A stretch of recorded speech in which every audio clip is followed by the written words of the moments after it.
एक दिन किंजर बड़ी बूढ़ी मगर जबरदस्त व्हाइट बिल की माँ पर।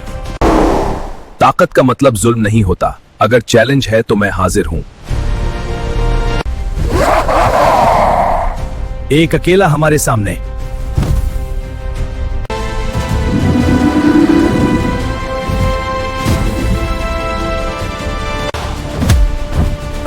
ये इंजाम है हमसे टकराने का।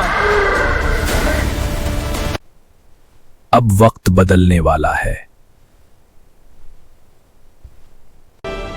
कोई अब भी? मैं हूं।